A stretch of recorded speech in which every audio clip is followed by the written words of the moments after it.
서울 강남 지역까지 가격이 뚝뚝 떨어지고 있는데요. 연이은 금리 인상으로 이자 부담이 커지면서 부동산 시장은 그야말로 개점 휴업 상태입니다. 지금 부동산 가격이 굉장히 많이 빠지고 있으니까 투자를 해도 좋을지 안 좋을지를 좀 고민하실 것 같은데요. 부동산 투자 적기가 언제인지 한번 저희가 보고 투자를 한다면 어느 상품으로 투자를 했을 때의 미래의 가치, 투자의 가치가 높은지를 보도록 하겠습니다.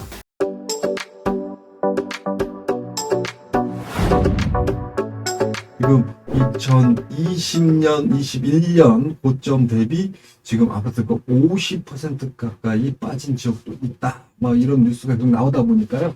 야, 지금 갖고 있는 부동산이라도 얼른 팔아야 되는 거 아닌가 이렇게 고민하시는 분 굉장히 많으시는데 부동산의 투자 적기는 사실은 계속 올라가서 또 더 올라갈 수 있는 이런 타이밍에 투자하는 게 아니고요.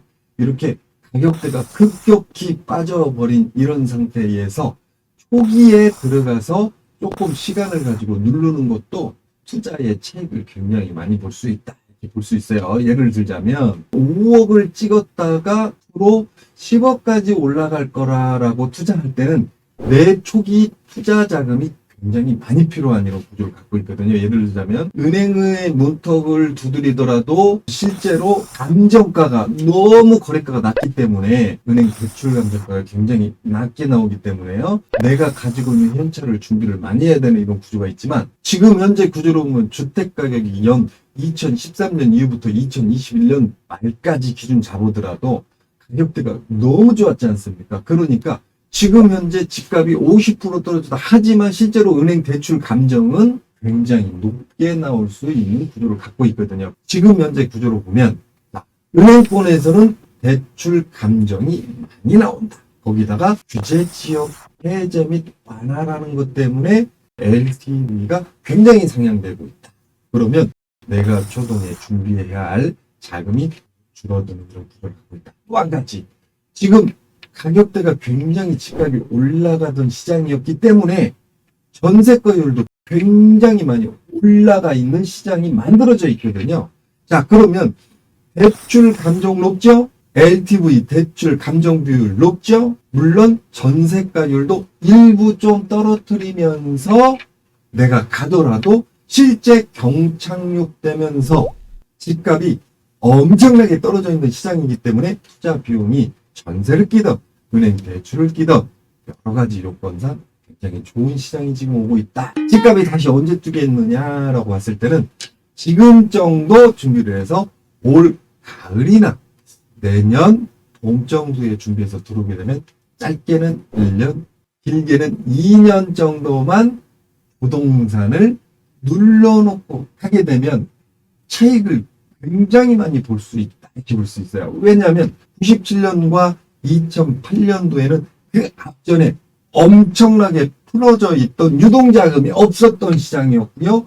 지금 현재 구조로 보면 작년까지 유동자금이 전 세계적으로 엄청나게 풀어졌고 플러스 또 한 가지 그때의 건축 단가, 토지 단가 시장으로 보면 지금 현재 대한민국의 건축 단가나 토지 단가 시장은 비교가 안 될 정도로 많이 올라와 있는 시장입니다. 더 떨어지지 않겠느냐 이렇게 볼 수 있는데 우리가 저항선이라는 게 있습니다. 저항선이라는 건 전 세계적으로 유일하게 우리나라는 전세라는 제도가 있기 때문에요. 전세가율에서 10%, 20%그 이상까지는 못 떨어집니다. 왜냐하면 전세 사시는 분이 집값이 더 떨어져서 전세 보증을 못 받는 상황이 나오면 전세 보증금을 위한 목적으로 경매가 들어갑니다. 혹은 전세 보증금을 조금 손해보거나 아니면 전세 보증금을 유지하는 상태에서 등기 이전을 해오는 그러니까 소유권 변경이 이루어지는 이런 타이밍에 오기 때문에 그게 바로 집값을 하락시키는 것, 브레이크가 잡혀지는 효과를 나타낼 수 있습니다. 그래서 집값이 지금 30%, 40%, 많게는 50% 지방 같은 게 빠졌다면 지금 거의 마지노선까지 와 있다 이렇게 보여지고요. 다만 제가 짧게는 1년 내지 2년 정도 버텨야 된다라고 말씀드리는 건 매수자가 당장은 붙지 않을 것이다. 그래서 가격대가 굉장히 많이 빠지는 시장보다는 많이 빠져 있는 상태에서 그 시장이 좀 유지되는 시장이 이루어질 것이다. 지금 금리가 계속 오르는 것 때문에 집값에 영향이 있을 거라고 충분히 보여집니다. 하지만 실질적으로 우리나라가 경기 지수가 꺾인다든가 디플레이션 위험이 왔을 때는 금리가 올라가는 게 멈출 수밖에 없는 이런 구조를 갖고 있고요. 시장에 풀어진 유동자금이 막대하게 있기 때문에 실제로 내가 어딘가에 투자를 해서 은행 금리 대비 수익률은 빠질 수 있지만 이미 풀어진 유동자금이 너무 많은 시장이 존재하기 때문에 나중에 차익 반등을 크게 볼 수 있는 시장이 존재한다.